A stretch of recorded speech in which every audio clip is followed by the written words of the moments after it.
नमस्कार, मी जयश्री देसाई.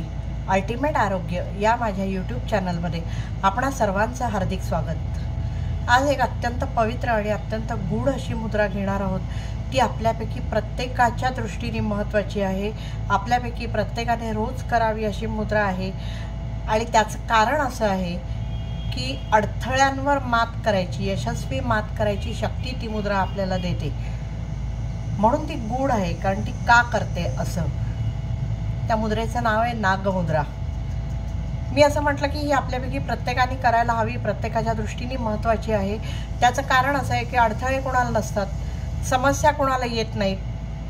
त्या सोडवण्याचा प्रयत्न आपल्यापैकी प्रत्येकजण आपण करतच असतो, पण अनेकदा त्यात यश येत नाही, किंवा हवं तसं यश येत नाही, किंवा मार्गच पुढचा दिसत नाही, डेड एंड आल्यासारखं वाटतं.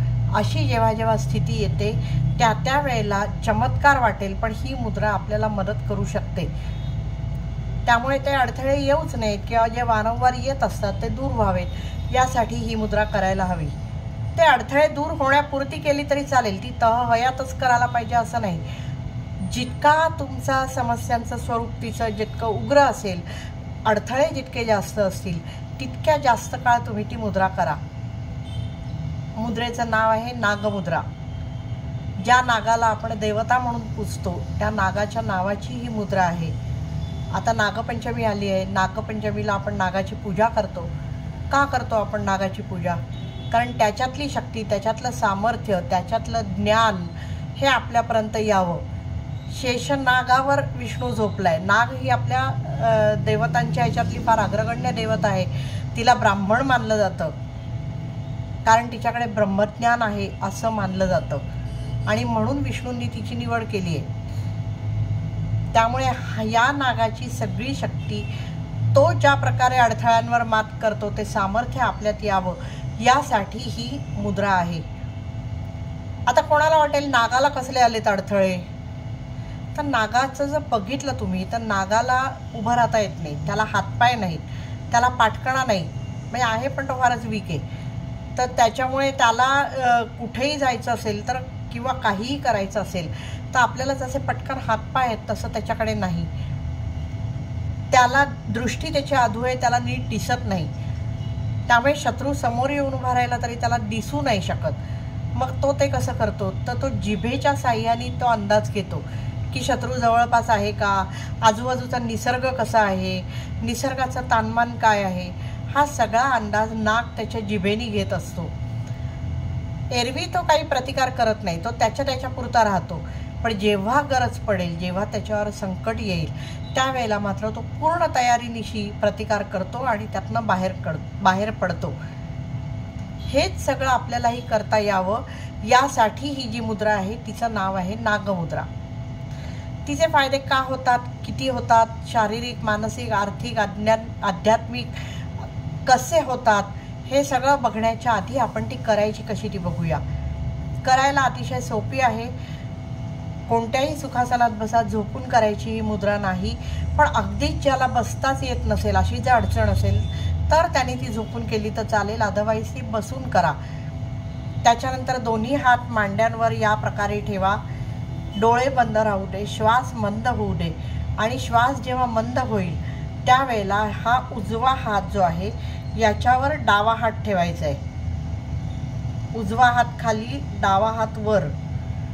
उजव्या हाताचा अंगठा डाव्या हाताच्या इथे खाली, पहिल्या बोटाच्या खाली, आणि त्याच्याच वर डावा अंगठा. ही मुद्रा अशी दिसते.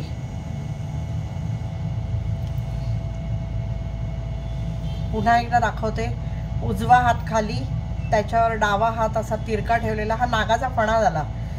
डावा हात तिरका ठेवलेला, उजव्या हाताचा अंगठा डाव्या हाताच्या पहिल्या बोटाच्या खाली, आणि त्याच्यावर ओव्हरलॅप करून डाव्या हाताचा अंगठा. ही झाली नागमुद्रा. किमान 10 दीर्घ श्वास होईपर्यंत तरी ती ठेवावी असं म्हटलं जातं. जेवढं तुम्हाला शक्य असेल, जसे तुमच्या ह्याच्यातले अडथळे असतील तसं तुम्ही ती तितका जास्त काळ ती करू शकता. दिवसातून 3दा किंवा किमान दिवसातून 2दा ती करावी. फक्त याच्यात एक सावधानतेचा इशारा की आपण इथे अंगठ्यावर अंगठा घेतो, म्हणजे अग्नितत्वाची वृद्धी होते. त्यामुळे ज्यांना उष्णतेचे विकार सतत होतात किंवा ज्यांना पित्त विकार आहे त्यांनी ती त्यांना झेपेल इतकाच वेळ करावी. केली तर चालेल, फक्त त्रास होईल इतक्या जास्त प्रमाणात करू नये. नाही तर मला खूप अडथळे आहेत, खूप समस्या आहेत माझ्या पुढे, मग मी जास्त वेळ करीन, म्हणजे त्या समस्या राहिल्या बाजूला, इथे तब्येतीच्या समस्या सुरू होतील. तसं करू नये. आता याचे फायदे का होतात? मी म्हटलं नागाची शक्ती, नागाचं सामर्थ्य आपल्यात यावं. हे एक सांगायचं राहिलं, हे हात जे आहेत हे आपल्याला मांडीवर नाही असं केल्यावर ठेवायचे. हे हात असं केल्यावर आपल्या अनाहत चक्रापाशी ठेवायचे. मी तुम्हाला अनाहत चक्राचा फोटो दाखवतेय.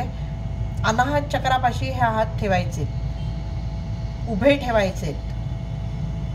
या रीतीने आपल्याला हे किमान 10 दीर्घ श्वास तरी घ्यायचे, नाही तर 15-15 मिनिटं जर शक्य असेल तर दिवसातनं 2दा एवढं तरी करायचे.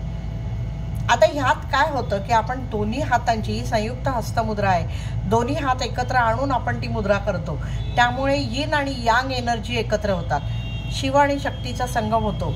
नर्व्स जशा मागे आपल्या क्रॉस झालेल्या असतात तसेच आपण हातही इथे क्रॉस करतोय. त्यामुळे मेंदूच्या दोन्ही भागांना ॲक्टिव्हेशन मिळतं.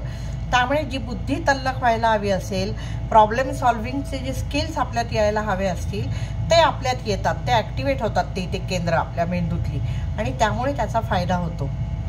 तसंच आपण इथे पंचतत्व एकत्र आणतोय. ही 4 तत्व, 4 बोटं तर एकत्रच आहेत. अंगठ्यावर अंगठा म्हणजे अग्नितत्वाची वृद्धी करतोय. अग्नी म्हणजे आहे तेज.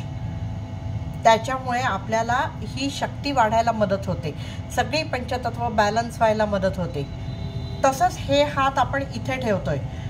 अग्नीची वृद्धी तर होती, अंगठ्यावर अंगठा आहे, त्या अनाहत चक्रापाशी ठेवतोय, त्याचा प्रभाव मणिपूर चक्रावर पण पडतोय. आणि त्याच्यामुळे आपल्याला आपले पाचन संस्थेचे जे सगळे अवयव आहेत ते इंटरनल जे ऑर्गन्स आहेत त्यांचं कामकाज सुधारायला मदत होते, आणि त्याचा फायदा आपल्याला आपलं शरीराचं हे सुधारायला होतो. शारीरिक स्तरावर बोलायचं तर मूत्राशयाचे विकार, गर्भाशयाचे विकार, प्रोस्टेटसारखे विकार हे यांनी दूर व्हायला मदत होते. आध्यात्मिक स्तरावर बोलायचं तर आपण अनाहत चक्रापाशी हे ठेवतो.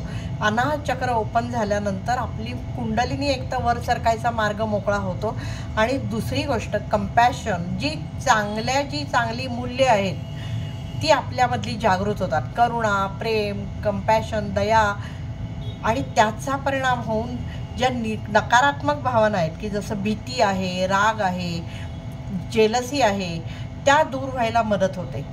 या नकारात्मक भावनांचं थैमान जेव्हा आपल्या डोक्यात चालू असतं तेव्हा आपल्याला शांत वाटत नाही, त्याचाच एक तणाव आपल्याला येतो. त्यामुळे आपल्याला असलेल्या समस्यांचा तणाव प्लस हा तणाव असं सगळं झालं की आपली बुद्धी कुंठते, आपल्याला सुचत नाही की आता आपण काय करावं, मार्गच काढू शकत नाही. हे सगळं निराकरण ह्या मुद्रेने होत असल्याने आपल्याला आपला मार्ग शोधायला मदत होते. आपण अडथळ्यांवर यशस्वीपणे मात करू शकतो. त्यामुळे करून बघा, किमान 21 दिवस सलग करा, तुम्हाला निश्चित फरक पडलेला जाणवेल. खरं तर हे तुम्ही जेव्हा लावतो ना आपण, त्याच वेळेला आपल्याला शरीरात व्हायब्रेशन जाणवायला लागतात. त्याच्यामुळे तुम्ही करून बघा, तुम्हाला नक्की फायदा होईल. 21 दिवसात तुम्हाला फरक जाणवायला लागेल. अनेकदा असं होईल की अशी काही माणसं तुमच्या आयुष्यात येतील की जी तुम्हाला यातनं बाहेर काढतील, असे काही मार्ग सुचतील जे तुम्ही यांचा कधी विचारच केला नव्हता. अशा अनेक प्रकारे आपण अडथळ्यांवर मात करू शकतो. असा असंख्यांचा अनुभव आहे, तुम्हीही घेऊन बघा. तुमचे मार्ग प्रशस्त होत, तुमचे सगळे अडथळे दूर होत, अशी मी कामना करते आणि इथे थांबते.